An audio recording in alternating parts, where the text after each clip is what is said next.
বিসমিল্লাহির রহমানির রহিম।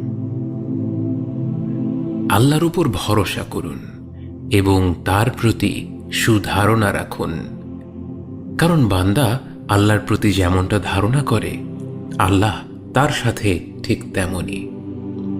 আল্লাহর ব্যাপারে নিরাশ হবেন না, তার দয়ার প্রতি আশা হারাবেন না। একদিন রাসূল সাল্লাল্লাহু আলাইহি ওয়াসাল্লাম মসজিদে এসে আবু উমামাকে বসে থাকতে দেখলেন। তিনি তাকে বললেন, হে আবু উমামা, কোন ব্যাপারটি তোমাকে এই অসময়ে মসজিদে বসিয়ে রেখেছে?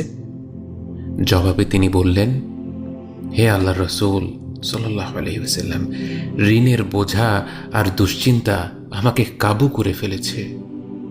রাসূল সাল্লাল্লাহু আলাইহি ওয়াসাল্লাম বললেন, আমি কি তোমাকে এমন কিছু শব্দ শিখিয়ে দেব যেগুলো বললে আল্লাহ তোমার সকল দুশ্চিন্তা দূর করে দিবেন এবং তোমার ঋণ পরিশোধের ব্যবস্থা করে দিবেন? বলো, আল্লাহুম্মা ইন্নী আউযু বিকা মিনাল হাম্মি ওয়াল হাযান ওয়াল আজজি ওয়াল কাসাল ওয়াল বুখলি ওয়াল জুবন ওয়া দালাইদ দাইনি ওয়া গালাবাতির রিজাল। হে আল্লাহ, নিশ্চয়ই আমি আপনার আশ্রয় নিচ্ছি দুশ্চিন্তা ও দুঃখ থেকে, অপারগতা ও অলসতা থেকে, কৃপণতা ও ভীরুতা থেকে, ঋণের ভার ও মানুষদের দমন পীড়ন থেকে।